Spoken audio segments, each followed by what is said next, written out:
August 20th, 2024, Springside Drive, Atlanta, Georgia, just before 9 p.m.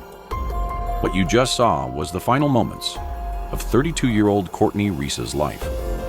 A mother of 4 gunned down outside her home, while her children, ages 13, 11, 9, and 6, were inside, listening, helpless. The man in that video? 33-year-old Derek Rankins, Courtney's ex-boyfriend. Look at him on his prison picture. That boy got no remorse. He posing like he happy to be locked up for what he did. He doing this. Basically saying he a shooter.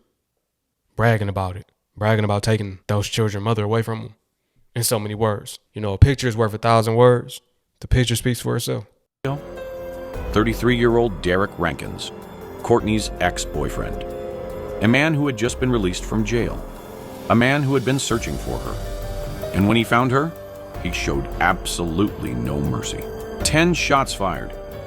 Even after Courtney collapsed to the ground, defenseless, he kept shooting. Wow, that's overkill. 10 different shots, and he just got out. I don't know why these women be dealing with these dudes who just got out. He got him a boyfriend in there. He wanted to go back. He found any reason, and he took it out on her so he could be back with his boyfriend in jail for life. Point blank. Relentless.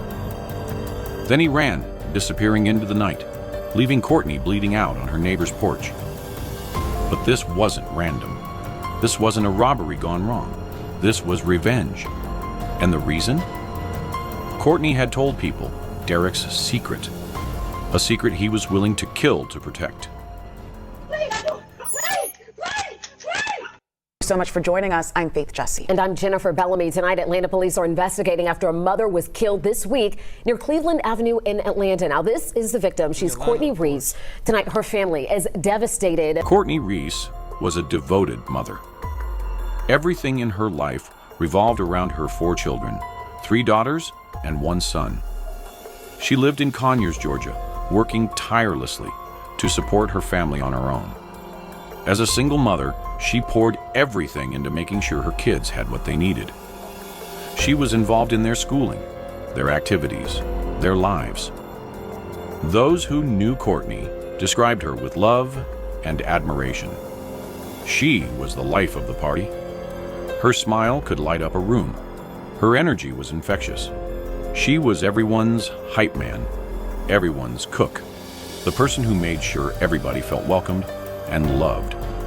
But beneath all that joy, Courtney was carrying a weight that most people didn't see.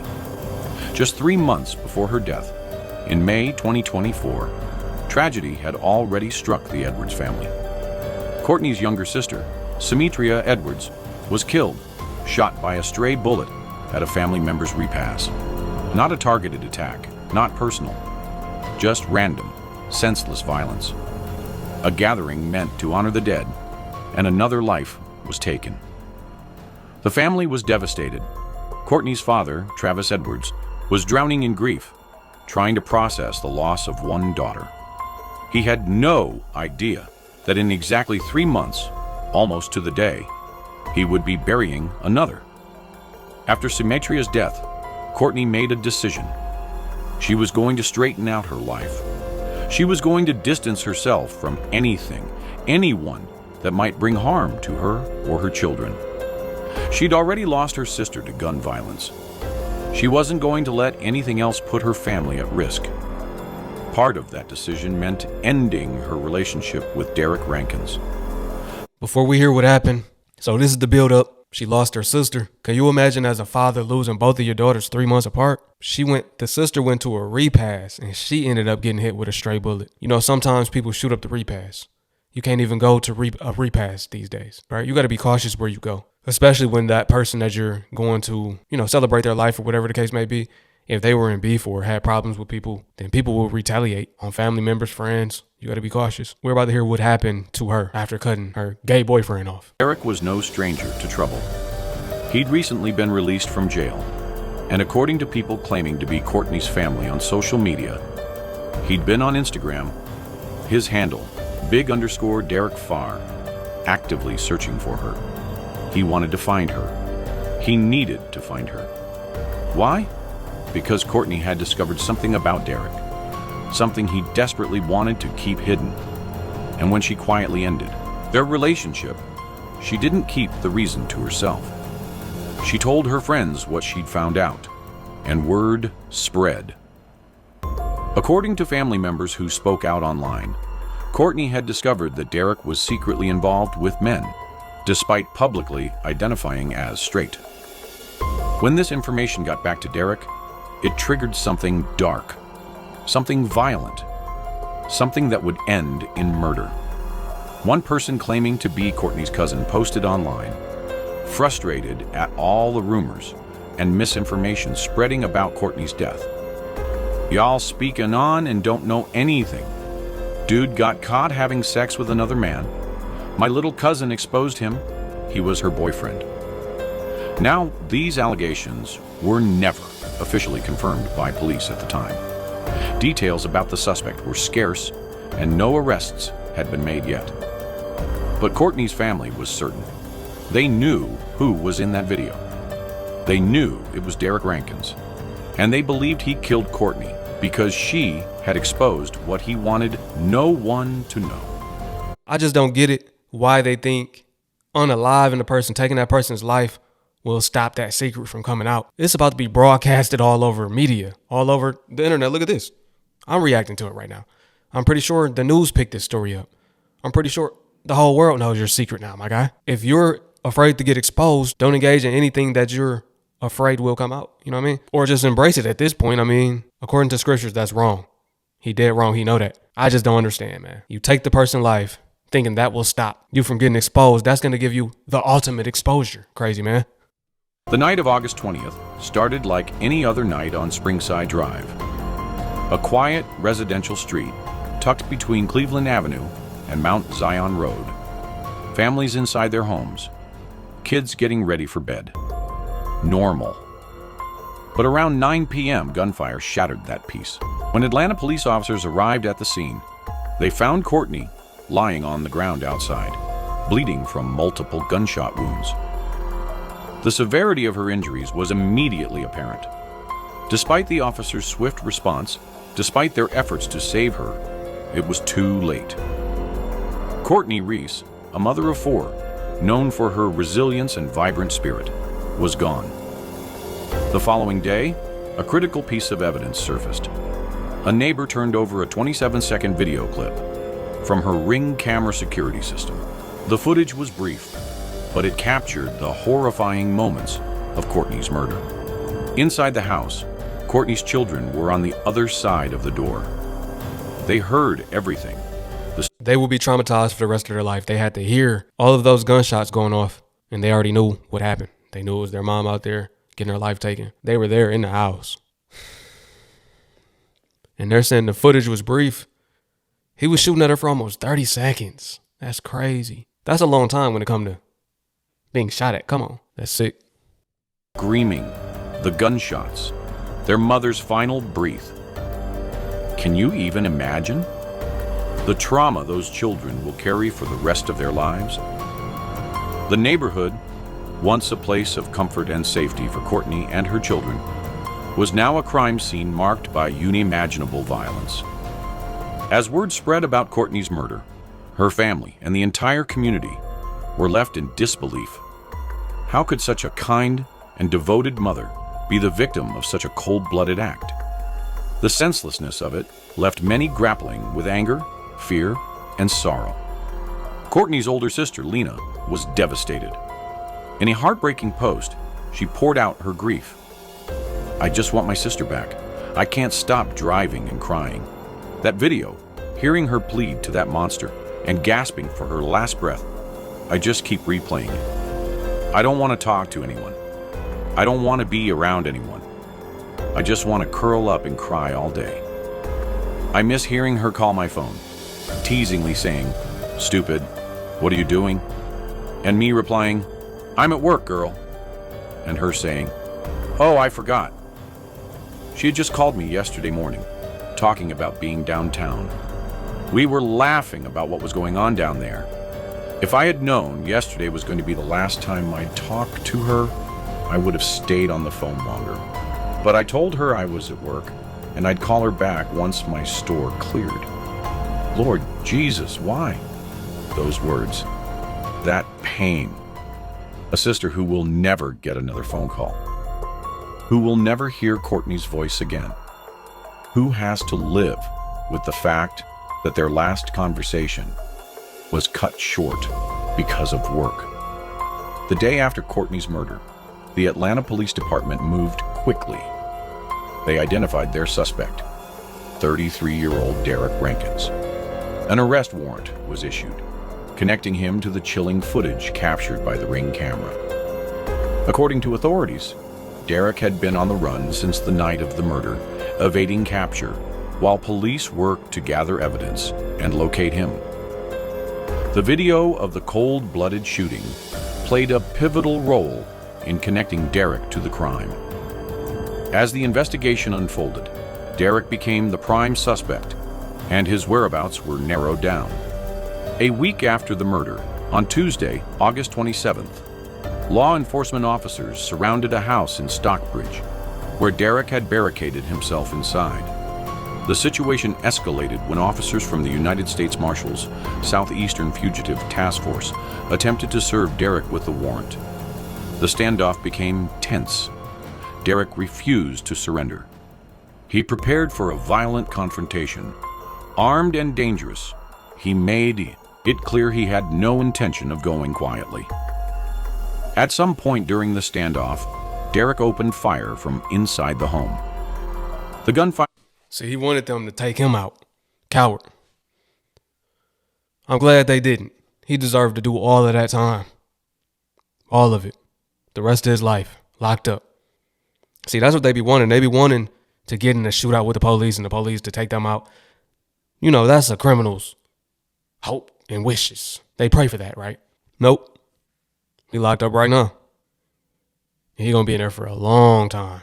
He might have an easy ride, though. Hey, he can be in there with other people like him. Y'all know what I'm saying? He probably over there on that side. So it's probably not as bad for him. That's the crazy part. He might not be with the violent people. He with the soft ones. Y'all know what I mean? Struck an 18-year veteran of the U.S. Marshals, leaving the officer wounded in the arm. The officer, whose name was not publicly released, was rushed to receive medical care. Thankfully, it was later confirmed that the injuries were not life-threatening, and the officer was expected to survive. This brazen act of violence by Derek only intensified the urgency to bring the situation to a close. Law enforcement surrounded the residence, determined to prevent any further harm. Hours passed as officers worked to resolve the standoff and coax Derek into surrendering peacefully. But the situation took a tragic turn. Derek Rankins was found dead inside the home. The exact circumstances surrounding his death. Oh, what? So they were showing an old picture of him in jail, right? That was an old jail photo. So they did take him out. He got what he wanted. Wow. Okay. Remained unclear. It was unknown whether he had died by his own hand or from other causes during the standoff. The discovery of Derek's body brought the manhunt to an end, but it left many questions unanswered about the final moments inside that house. With Derek dead, the case surrounding Courtney Reese's murder reached a somber conclusion. Though the suspect would never face trial, though he would never be held accountable in a court of law, there was a sense of finality. Travis Edwards, a father who had buried 2 daughters in 3 months, spoke with a heaviness that no parent should ever have to carry. He didn't wish harm on anyone, but he was glad that Derek Rankins would never hurt another person, never take another life, never leave another family shattered the way his was. On August 23rd, just 3 days after Courtney's death, friends and family gathered for a balloon release. They came together to mourn, to celebrate the vibrant life Courtney lived, to honor her memory. Purple balloons, music, love. It was a party, a celebration, just like Courtney would have wanted. That little girl, Courtney's daughter, standing there with a strength that no 13-year-old should have to possess, speaking on behalf of her mama, telling her siblings, "Don't worry, we got you for life." 13 years old, and she's now the one holding her family together. I was going to say that at the beginning, you know, the 13-year-old going to be the glue to the family. She got to look out for her brothers and sisters. That's tough on the 13-year-old. That's not fair that he took away their mother and she has that obligation now. She doesn't even get to be a young teenager. That's not right. And if he was going to take his life, I don't know if he took his life. I don't know if the police took him out. Most times, you know, they end up taking themselves out. I never understand that. He could have just took himself out and spared her. You know what I mean? He didn't have to take her life if he was going to take his own. But I'm not sure if that's what happened either way. If it was going to end up like that. And I'm not saying you should do that either. Nobody should take a life. Nobody should take their own life either. But I'm just saying, this is the world we live in, and we see this time and time again. Why don't they just take themselves out instead of destroying a family? 4 children, no mother, a father who lost 2 daughters in 90 days, a family destroyed by violence. A GoFundMe was set up to help cover Courtney's burial costs and support her children. The community rallied. People who never even knew Courtney donated, moved by her story, by the tragedy of it all. On that Thursday indicator, Courtney's homegoing service was held. Family, friends, and community members filled the space, saying their final goodbyes to a woman whose life was stolen far too soon. Courtney Reese was 32 years old. She had her whole life ahead of her. She was raising 4 beautiful children. She was the life of the party. She was joy. She was love. And she's gone. Because of a secret. Because of shame. Because of a man who couldn't live in his truth and couldn't let her live in hers. This case has sparked a firestorm of debate. Should Courtney have stayed silent? Should she have just walked away and said nothing? Or did she have every right to tell people what she discovered, to protect herself, to warn others? There's no easy answer, but what we do know is this. 4 children will grow up without their mother. A father buried 2 daughters in 3 months. And a family will never be whole again. Rest in peace, Courtney Reese. May your memory be a blessing to those who loved you. And may your children know that their mother was strong, that she was brave, and that she loved them more than anything in this world. If this story moved you, please like this video. That's a good question. Do y'all think she should have kept her mouth shut and not exposed this secret? Or do you think she probably was treating it like a warning? Because, you know, HIV going around so crazy, you have to warn people when you find out that you're dealing with somebody who messing with men as well. Because, you know, that's how women get it. From the man that's messing with another man, then he goes and sleeps with his girlfriend, and then the girlfriend gets it. Most of the times, that's how they get HIV, right? Do y'all think it was more so she was trying to warn people or expose them and embarrass them? And should she have done that or not? I mean, we could say she shouldn't have and it wouldn't have ended like this, but y'all let me know what y'all think, man. And that's unfortunate. I hate saying the word unfortunate. I just hate that that had to happen to her and that family had to be broken up and destroyed like that. And yeah, let me know if y'all want to see more videos like this. I appreciate y'all for tuning in once again. It's your brother YT. Appreciate y'all. Peace.